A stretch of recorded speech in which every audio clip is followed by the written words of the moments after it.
Welcome to the Black Entrepreneur Experience podcast, inside the business, buzz, and brilliance of Black entrepreneurs. Here is your host, Dr. Frances Richards. What happens in Vegas goes all over the world on Black Entrepreneur Experience, episode number 305. Thank you for joining us as we elevate the Black Entrepreneur Experience by interviewing CEOs, thought leaders, innovative thinkers, and Black entrepreneurs across the globe.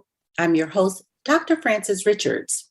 Do you want your money to work for you instead of you working for your money so you can build generational wealth? Our next guest is a wealth building strategist God's way. Welcome, Dexter B. Jenkins. Thank you for having me. Looking forward to being on the show.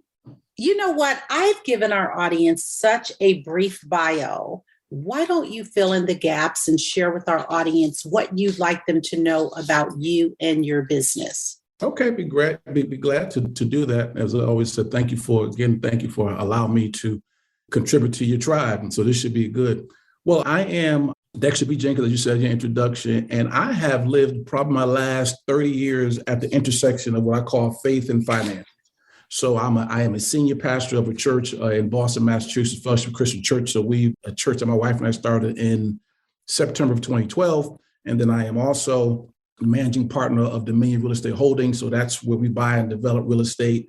And then prior to that, Dr. Francis, I spent 20 years in the financial services industry. What I did there was I sat down with families and showed them how to have life insurance, how to budget, how to get the proper type of mortgages and things of that nature. I've always joked and said, if you were to ask where I lived at, I always say I live at the intersection of faith and finances. And so that is me in a nutshell. Let's talk about pivot, COVID-19 and the pandemic, and how did you make a profit?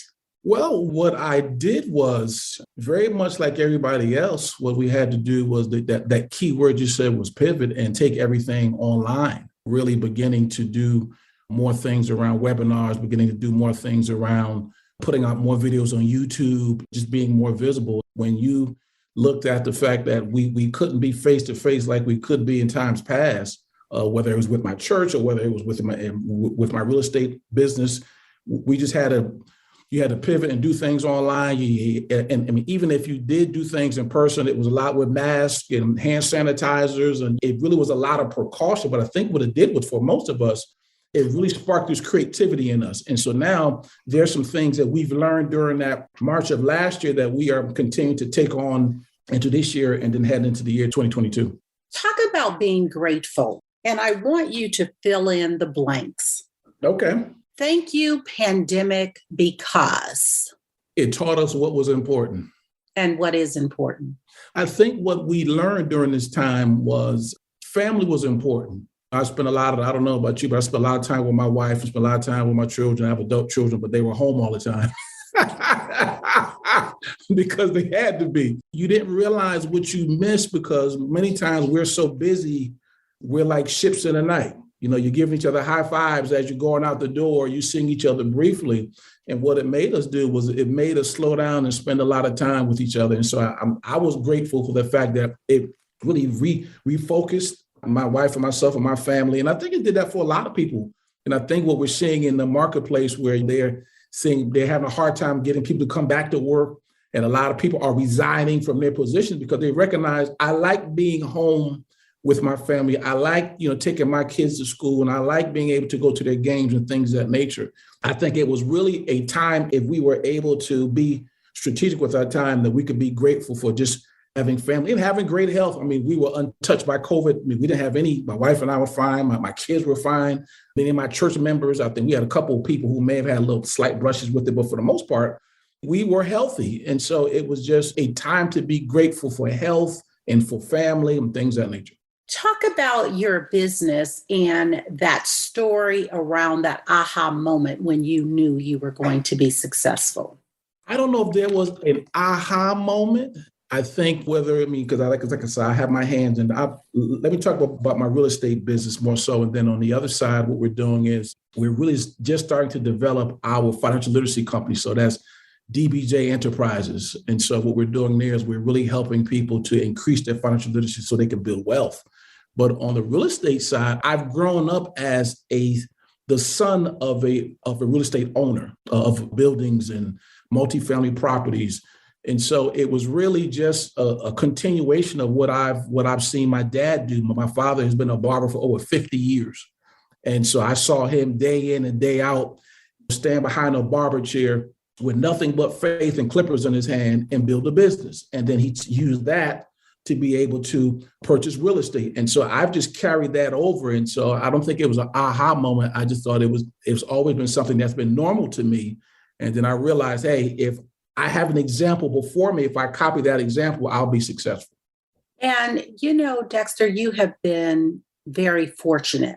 There's a lot of us that have, or I shouldn't say a lot, but there are some people that have had the opportunity to have entrepreneurs in their family. Right. But for the most part, there's a lot of us that haven't, or even if we look at our ancestors, a lot of them did have businesses, but we didn't know about that. Right. Talk to the person in the audience. They didn't have that path. Right. Well, I think the person who may not have seen it directly, but they've always experienced. Entrepreneurship is just within the fabric of this country. Matter of fact, we're in the middle. I don't know if you know this or you listen to it, but we're in the middle of National Entrepreneur Month now. That's November. President Obama in 2012, on November 2012, named November Entrepreneurial Month. And so this country was founded on that. Now we can go into the fact that our people weren't able to take advantage of. Matter of fact, much of the wealth of this country was built on our backs, which is a whole nother conversation. But just within the fabric of our country, entrepreneurship is there. And so I think when people are looking at becoming entrepreneurs, I always say entrepreneurship has three things. There's an intersection of entrepreneurship. I would say it's your passion, what you love to do. It's your proficiency, what you do well. And then I said the third P is profitability. What will people pay for? And so when you begin to think about that and you put those three characteristics together, now you have a chance to build a business. And so I would tell people, hey, if you have a desire to do that, look at those three things I just mentioned. So go back over it. So we talk about people who the first P of entrepreneurship really deals with your passion. What do you like to do? What can you do for hours at a time that you lose track of time doing? What are you proficient at? What do you do well? And then, what will people pay for? So you put those three things together. Now you're beginning to look at, okay, I can potentially build a business. That's what I would tell the people who may not have had the experience that I had. What is your zone of genius? I'm a teacher. I am a teacher and a communicator. And I learned that, I guess, because I've always been a leader. My background is that of an athlete. So I was a basketball player and I actually went to college and played and had a scholarship and was a captain and all that. But I've always been a leader. And I've always been able to have people follow me. And I've always been a teacher and a communicator. My proficiency is in the area of communicating things simply. So I could take a concept, if I can understand it, I can break it down to you so you can understand it, but then more importantly, implement it, because there's nothing, information without implementation, I always say, leads to frustration, because it's just a whole bunch of information, but I'm not doing anything with it. And so the key is, how can I teach people things simply in a way that they can implement it so that they can make progress? And what is your weakness as an entrepreneur? I don't like paperwork. I don't like paperwork, so thank God I have some people around me who help me out with that. But I think that's a phenomenal question, because I think a lot of times people don't take the time to assess what drains them.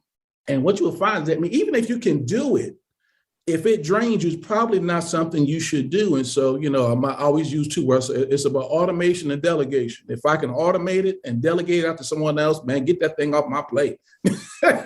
Because I can do it, but I just don't do it well. And so I heard a guy say, actually a couple of weeks ago, he says, what you need to do is surround yourself with people who play at what you work at. Which simply means that they do it and they can do it in their sleep, but without doing it, without much effort. But you got to work at it just to get it done, and you may not even do it that well. So I just think that every person, whether it's an entrepreneur or whether it's an employee, you need to take an inventory of what you do well and begin to find out different ways of getting that off your plate. And I think what you'll do is you'll find that you'll be a lot more effective. I think sometimes when I talk to people about delegation, they're talking about not being able to afford it. And I said, well, if you're able to raise your standard of income, now you can afford someone, you can pay someone to do things that you don't do well, and that would make you even more effective. I've been having a conversation with a woman a couple of weeks ago. We're doing a one-on-one, and I was saying I'm 53 years old, and I said, there are things I just don't do anymore. I don't do yard work anymore. And we both were laughing. I said, I don't rake leaves, and I don't shovel snow. I mean, every now and then I shovel snow. I said, but if I can help it, I'm trying to get out of it. I said, because what I recognize, my time is valued at a certain dollar amount. And so if I'm spending 2 hours raking leaves or spending 2 hours doing in my garden, I'm not a gardener, but if I was a gardener in my garden, well, I can be doing something else that will either boost my ministry or boost my real estate business or, boost my other thing. And so, you just have to know what you do well, like you asked me earlier, and then talk about how can I get that off my plate if I can, because there are other people who do it well. And then what you'll find is because everything, particularly as an entrepreneur, it revolves around you having a team. You can't do it all by yourself. It's just impossible. And even if you could, you wouldn't be very effective at it. So building a team is critical, and being able to automate and delegate is really critical. I want you to have a monologue. I want you to name this person, living or not. This person has inspired you so much.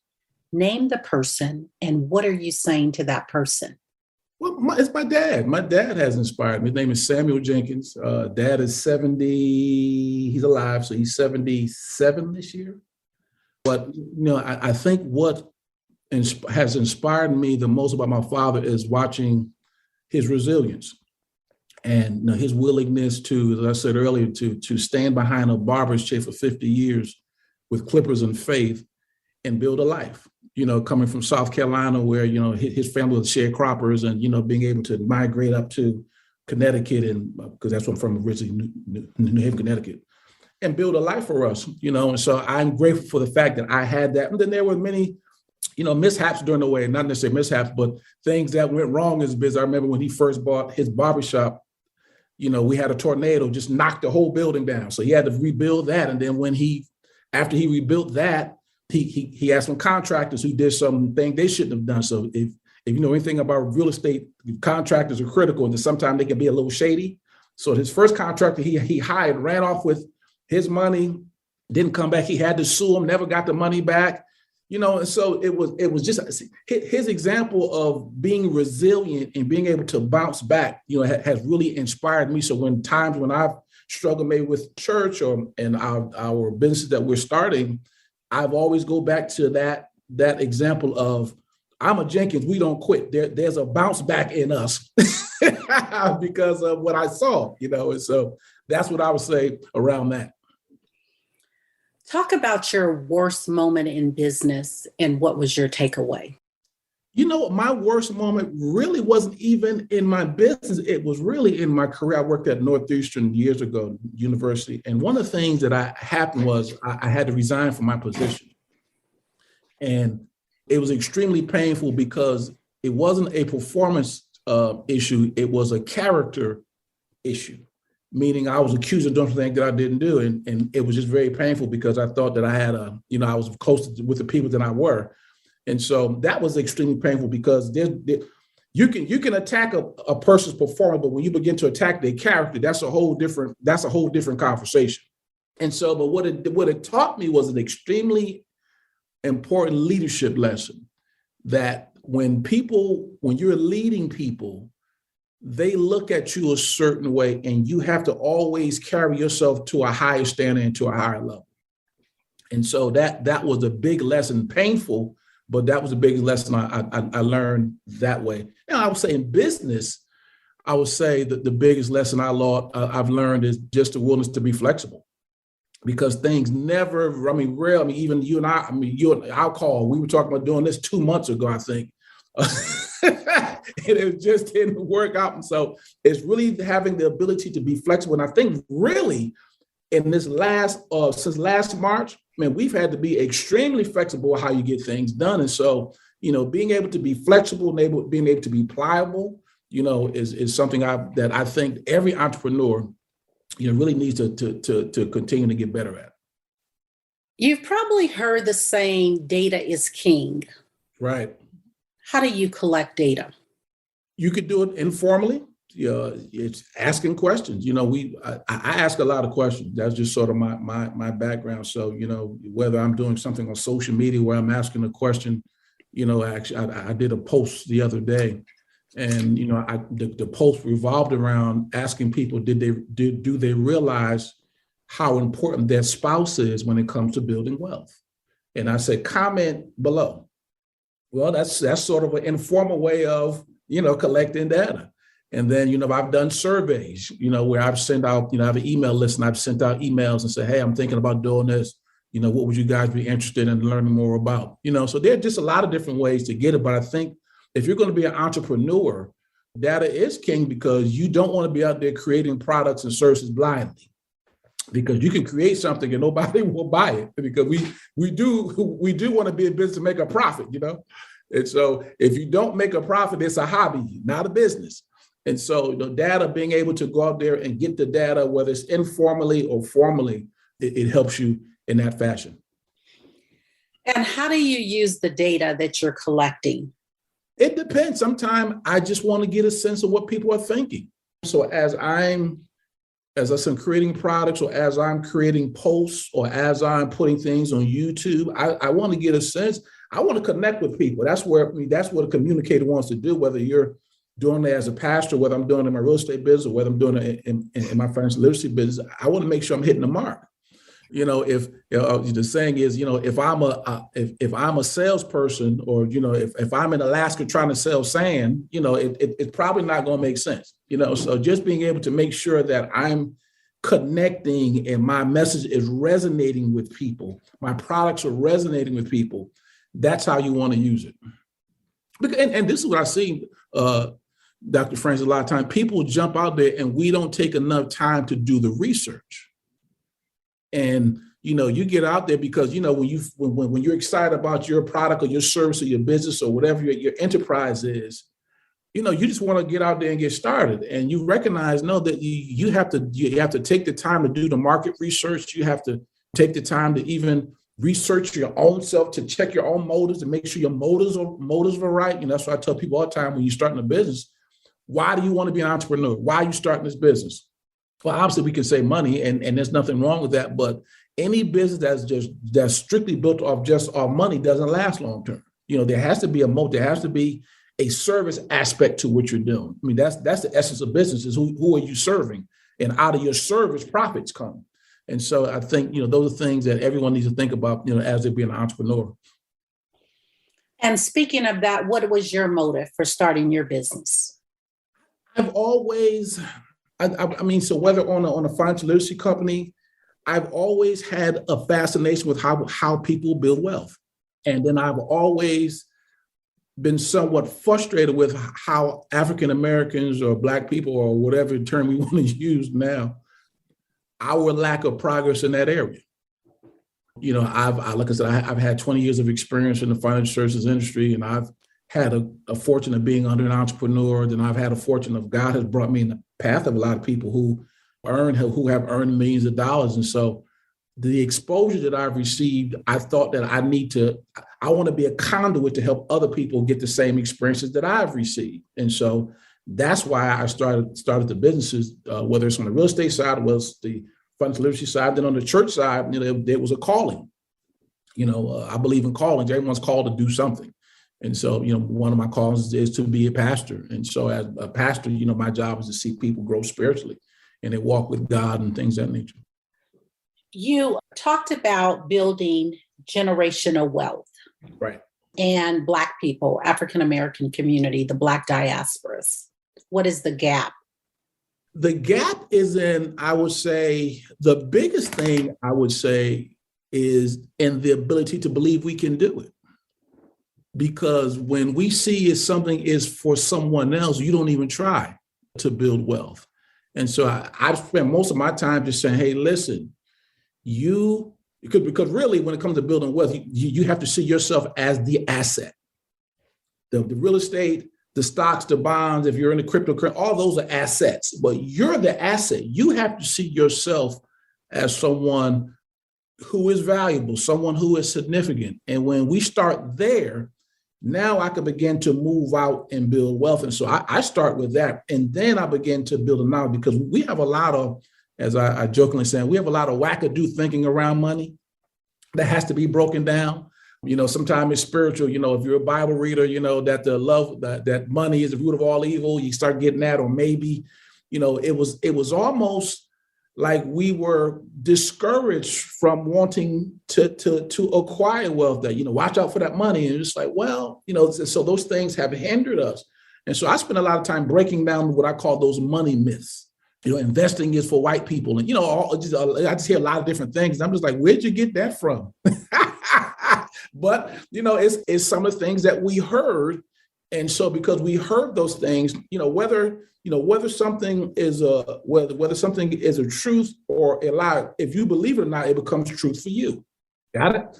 And so just breaking down those things, I think that's the biggest gap. Then after we get down past those money myths, or money lies, as I call them, now it becomes to how do we get the practical steps on how to get it done. So that looks at, okay, maybe is how do I learn how to budget? How do I learn how to purchase real estate? How do I learn to become an entrepreneur? And then what I've done is I put all that, Dr. Francis, in something I call the 3 ships of wealth building. That stands for stewardship, ownership, and entrepreneurship. And so I take people through that process of in the last 30 years, I found that if people can steward their money properly, if they can get involved in some ownership opportunities, and if they can become entrepreneurs, they'll have an opportunity to build wealth. What have you not done in life that you dream about often that you would like to do? More traveling. I've been fortunate that as an athlete, I was able to go to a lot of places, but my wife and I watch a lot of travel stuff on TV. This is what we like to do. And we're always looking at, I would love to go there. I would love to go to Egypt. I would love to go to Greece, and so, part of what we've been talking about during this time is how do we structure our life so that we can live life? Meaning I'm not so overcome by my responsibility that I don't take the time to be able to go and see this earth that God has created. We're in the process of doing that. We try to go away at least once a quarter. And we've gotten off that a little bit with COVID, but just going to see this world. There's just a lot of beautiful things that God has created, and I'm determined to go see them. And so I always tell people, I said, this world is a lot bigger than the street, the city that you grew up in, or where you live at. Go see it. Get you a passport and go. What is the best decision you've made as a leader? The best decision I've made as a leader has to be with, I said earlier, building a team, really recognizing that in and of myself, I'm insufficient. John Maxwell says, I think John Maxwell, I've heard him say it, but I don't know if he came up with it, but he said, it takes teamwork to make the dream work, meaning that you recognize that you cannot do it by yourself. And so when you begin to surround yourself with people, I actually just wrote an email to my email list last Friday, and it was about asking them, did they see the value in building a team? And I gave some tips on, what you need to do in order to build a team, because I recognize, listen, you can't get everything done by yourself. As you build a team, now that allows you as a group to go forward and get to and to accomplish a lot more. And what's some strategies in team building? Well, I would say the first one is every leader has to know where they're going. Meaning, if you're going to invite me to follow you, there has to be a clear-cut path. I tell people all the time, I don't just jump in people's cars, unless it's my wife and she said, come take a ride with me.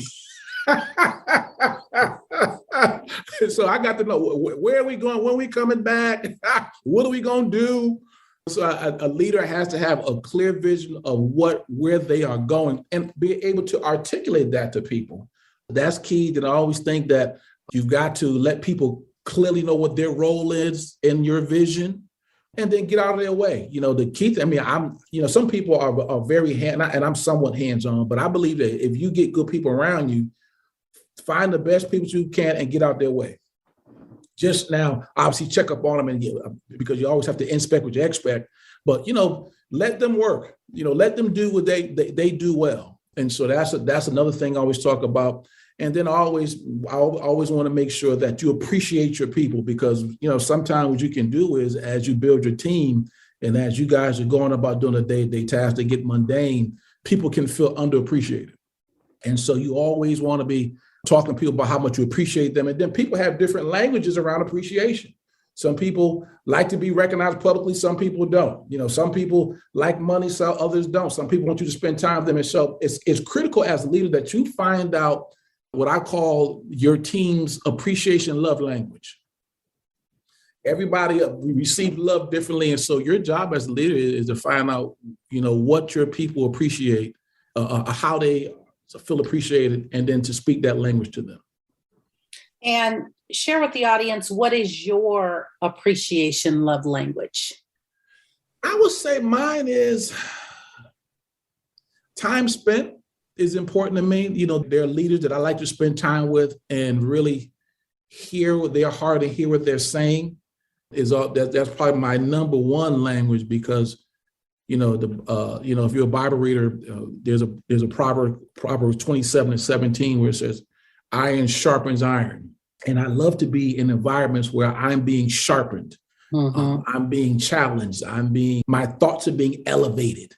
And so I love being in those type of environments. And so, that's really my appreciation love language, that I can get in the presence of other people who are steps ahead of me, and I can sort of, for lack of a better term, pick their brain a little bit.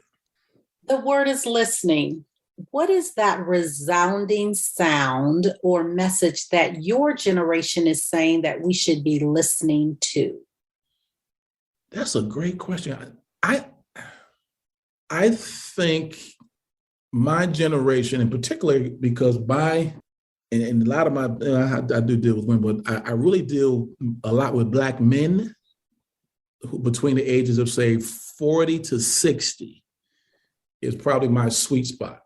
And I think Black men between 40 to 60 we are really trying to find our footing, meaning because society has changed, roles have changed, really looking at, am I valuable? Whether you are for Black Lives Matter or not Black Lives, really, I'm not really getting all that political stuff, but, am I valued? I think that we're working through those issues and working through that. And so I think your question is a strong one that if I had another hour to talk about, we probably could. But I think I was talking to one of my business coaches the other day, and she was asking me right around the same lines. And I was saying that a lot of Black men are paranoid. And she said, "Dexter, why are you paranoid?" I said, "Well, we've grown up in a country where our lives can be in danger just for looking at someone weird, or just being in the wrong place at the wrong time." And so there's a lot of paranoia there. I was giving her the example. I said, when I go to a restaurant, I sit with my back to the door. With my face to the door, so I can see who's coming in. I said, well, I don't know if other races, I don't know if white men do that. I said, I know Black men, most of us, we sit with our face to the door because we want to see what's coming in, And so it's just a lot of those type of conversation and things that, I think and for the most part, most men in that group haven't been taught to articulate themselves, or even if we have, we don't know, we haven't been taught that our words are valuable, because for the most part, we've been looked at as our value has been in our back, how much work we can do. So be quiet. We don't care what you got to say. Just go out there and go to work. And so, a lot of men struggle with even articulating how they're feeling or what they're thinking about, and so on and so forth. Hopefully that answered your question. I sort of rammed it a little bit. No. I was gonna say that's some real talk there. That was good. That's some real talk. That was real talk. Is there a social cause tied to your business? Yeah, my social cause is elevating our people financially. I'm obviously now I have some people who are Caucasian and other races who I deal with, but my call really is to African American people, because I really believe that. I mean, when you look at stats, Dr. Francis, where we are with wealth building and things of that nature, I mean, we way behind.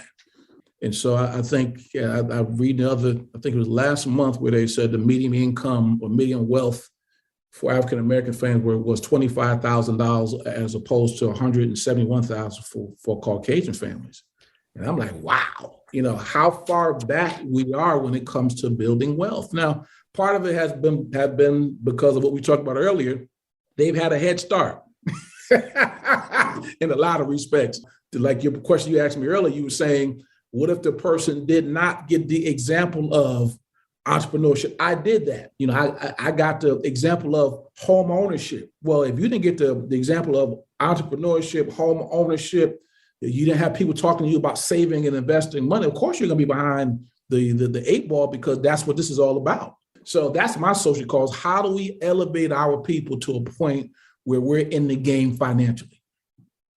And we have very kindred spirits, because that's the whole premise of this platform, okay. Black Entrepreneur Experience platform. It's about is promoting and having a platform for Black entrepreneurs from the Black diasporas to really promote their business, because we do know the stats that if we start a business and when we start, if we make 50,000, our counterparts, a Caucasian woman will make 152,000 and a Caucasian male will make $262,000. So there's a lot of gaps, and we're not here to talk gloom and doom, but we're not complaining. We're just explaining. Right. And one of the things you really dropped some value bombs when you talked about they had a head start, but it's also about the mindset, our thinking around money. A job has been done on us around money. There's so many different things that we have to unpack around money. And even when we start at a job, no matter what our experience or education, they've already started ahead of us. So we have to make up that ground. Yes, we do. What can we do right now to support your business? Well, right now, you go to my website, dexterbjenkins.com. That is where we are starting to build our financial literacy company. And so what we're doing there with DBJ Enterprises, as I said earlier, is really beginning to build products that will increase the financial literacy of people so that they will have the opportunity to build wealth. So if you go to dexterbjenkins.com, and if you sign up for our ebook, which I talked about earlier, the 3 Ships of Wealth Building, start there. And then you can also follow me on all of my social media platforms, Dexter B. Jenkins across the board. And then I'll also put a book out on Amazon, just a little mini book that I call Getting Your Money Straight and Building Wealth, 52 tips on how to do that. So, those things will help me, because what we are doing is getting our visibility out there. And as we head into the year 2022, we'll be rolling out a lot more products around that. And you talked about, and we're right up on the tail of 2022, anything that you're launching that you want to share now, or do you want them to just follow at dexterbjenkins.com? Yeah, just follow me there. We'll be doing some group coaching. It's probably right around the springtime. One of the things one of my goals is for 2022 is to begin to do more group coaching. So we'll be rolling some of that out. And so we're still in the process of working those things out. But if they go to my website and sign up for that ebook, that will put them on my distribution list. And then obviously we don't spam people and all that type of stuff, but it allows them to stay in contact with me so that as we come up with things, they'll be abreast of what's going on. Talk to a younger you. What advice would you give to a younger you? Ooh, that's a good question. The 53-year-old Dexter would probably tell the 23-year-old Dexter that life goes quickly. Because I still, in many respects, think I'm 23, but my social security number and my birth certificate say 53. So I'm saying, listen, life goes quickly. I have a 23-year-old, my son Cameron, and I have a 20-year-old daughter, Sydney. I have an older daughter who's 35 too. But I always tell them, I said, listen, you guys are going to blink and you're going to go from 23 to 30, from 30 to 40, and you're going to be like, what happened? And so it's this thing of, time is precious and we don't have time to waste. I think one of the things that our generation does not do a good enough job is teaching people to value their time, and then to make sure that we're doing the most productive things with our time so that we can move forward and whatever God's called for us to do. Talk about legacy. When it's all said and done, how do you want to be remembered? That is a great question. We were talking legacy the other day. I was talking legacy with my cousin. We were talking about marriage. And because I'll be married 25 years in June. And he's a fairly newlywed. I think he'll be married 4 or 5 years. And he said, Dexter, how did you do it?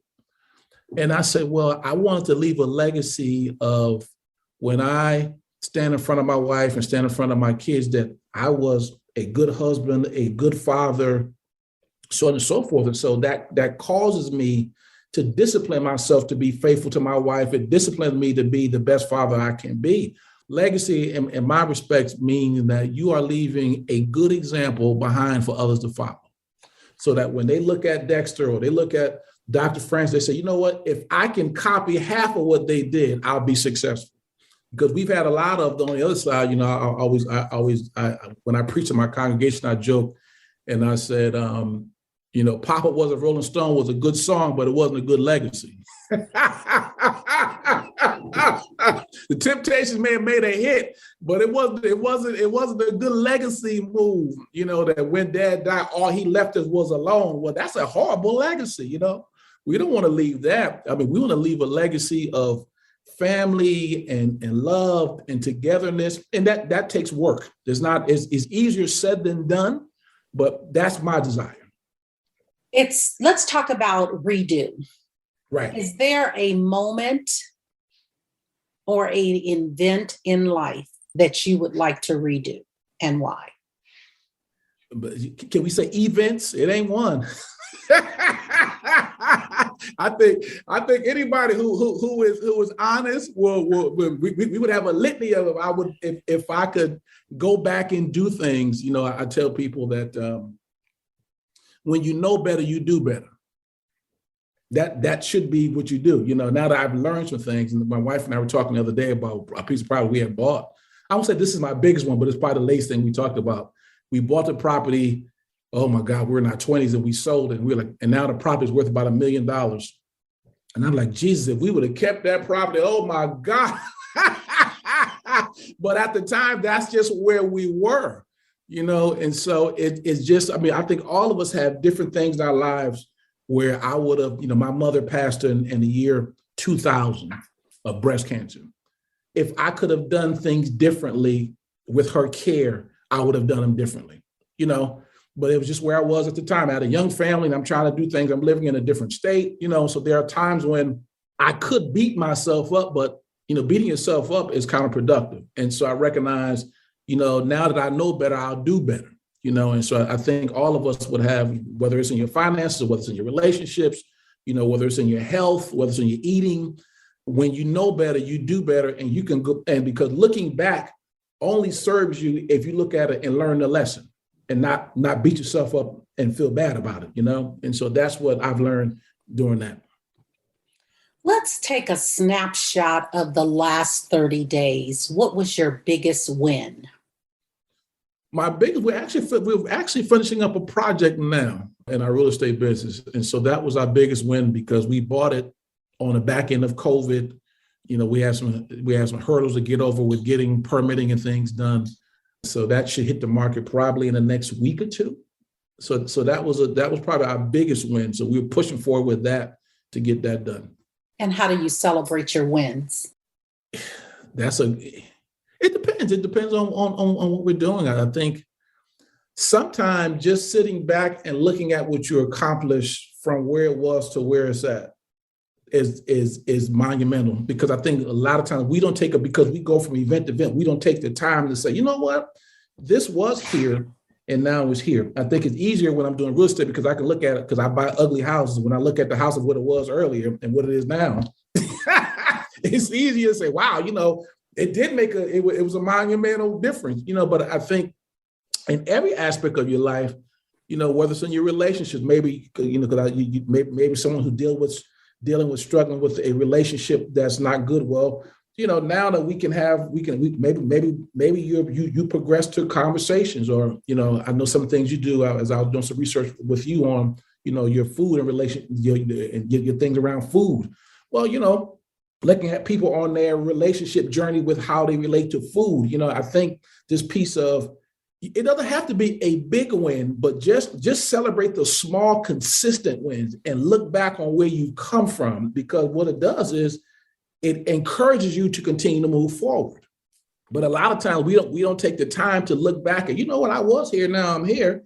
Now, if I continue to do the same things, I'm going to make progress. And so that's what I always encourage people to do. Hey, count the small victories in your life, because what it will do, it will give you some momentum. And as you get the momentum, because that's what life is all about, is how much momentum can you gather as you're going forward towards your goals. You talked about being in the real estate space. Do you do anything with liens? I don't, but I have friends who do. The real estate is, oh my goodness, there are so many different ways you can profit from it. So some people do tax liens, and then some people wholesale real estate, and then some people buy properties and, flip them, and some people buy them and hold them, so there's a lot of different ways to get involved in real estate. And just my personal opinion, Dr. Francis, I think real estate is the lowest hanging fruit, because even if you don't find yourself or think that you're really all that financially savvy, if you can buy the right piece of property and hold it and it appreciates, you got a chance to build wealth. So I encourage everybody, to be a owner of property, because it's that powerful. And particularly, our people, we were brought here to work the land. Now it's the time to own it, And so I'm always a big proponent of people in home ownership and owning rental properties and things of that nature. And now the problem I have, back to what we were talking about earlier, with people, they always have that, I don't want to be a landlord. Well, I said, well, we're not talking about being a landlord, because you can get somebody in there to manage the property for you. But what we're talking about is building wealth. And what we've got to get over is this, Dr. Francis, taking up the path of least resistance and expecting that we're going to profit the most. I'm like, well, that's what the entrepreneur is all about. The entrepreneur recognizes, hey, if I'm taking a road less traveled, and taking a road less traveled will allow me to do things that other people can't do. And so I encourage people, don't run away from the challenge, embrace it. If you conducted this interview, what is the one question you would have asked yourself? I want you to ask the question and answer it. Ooh, what would I have asked myself? I would ask myself, what are my plans heading into the year 2022? My plans for the year 2022 is to really begin to automate more of the things in my church and my businesses, so that I can do what I talked to you about earlier, begin to live more life, so that we can do some of the things that my wife and I want to do. Like I said, we'll be celebrating 25 years of marriage next year. So there's some things I want to do. Congratulations on that. That's awesome. And talk about, how do you balance being a pastor and the business? That's a great question. Somebody asked that the other day. They said, what about balance? And I said, well, balance is more about focus. There are seasons of focus.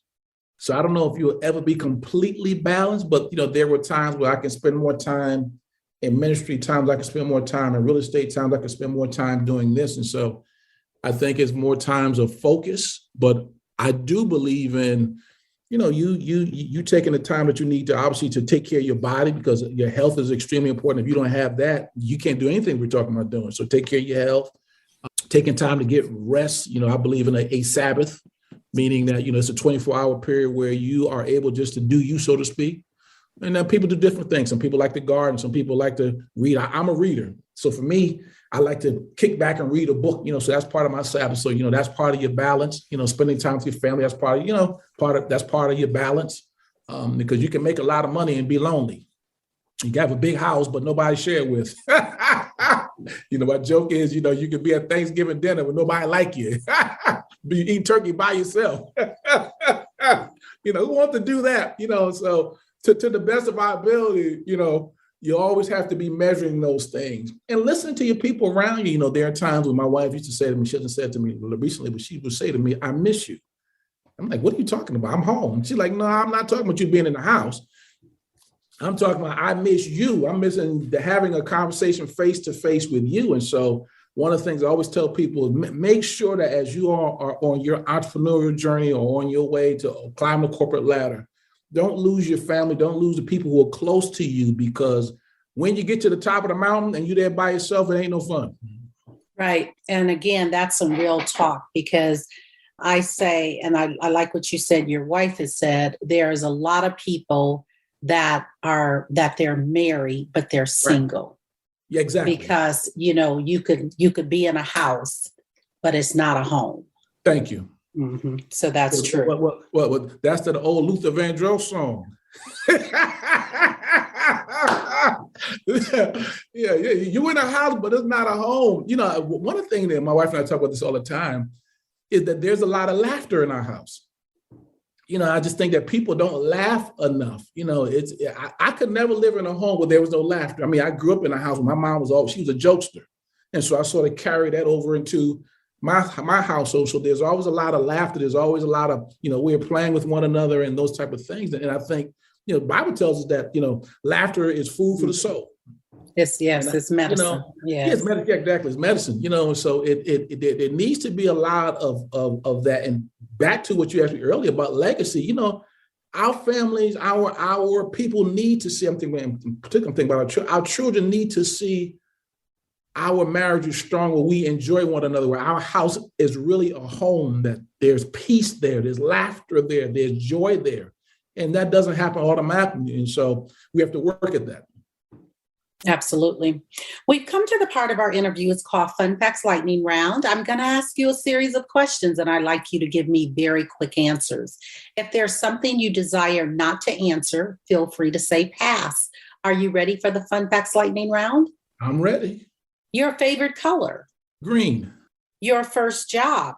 Outreach counselor. The last movie you saw? James Bond, No Time to Die. You relax doing what? Reading. Your favorite singer or rapper? Stevie Wonder. Your favorite dance song? Come back on that one. I got a lot of them. What food you eat every week, no matter what? Chicken. Your favorite month? June. Work out or hit the couch? Lately, hit the couch. Your favorite dance song? My favorite dance song, I guess it would be a Stevie Wonder song. I don't know if it's a dance song. I just like all his stuff. So I just put me down for that. Dexter B. Jenkins, thank you so much for joining us on Black Entrepreneur Experience Podcast. Before we let you go, why don't you share with our audience the best way for them to connect with you and to do business with you? And feel free to leave all your social media handles. Okay. Well, the best way, as I said earlier, is to go to dexterbjenkins.com. If you go over there, you'll be able to connect with me. As I said, download the 3 Ships of Wealth Building. That's a free guide that I give people. And then I'm Dexter B. Jenkins across the board. So you'll find me on Facebook. You find me on LinkedIn. You find me on YouTube there. And I would love to be able to connect with your tribe, because I think, one of the great things about now is that even though we live in different places, we can connect with people all around the world. And so I would love to be connected with you as well as your tribe. Thank you, Dexter. That's a wrap. All righty. Thank you for listening and subscribing to Black Entrepreneur Experience. We would love for you to leave a review and rating on iTunes and share with your friends. For show notes and more episodes, go to www.beepodcast.com. Join us next Wednesday, and remember, green is the new black. So keep your bank accounts and your business in the black.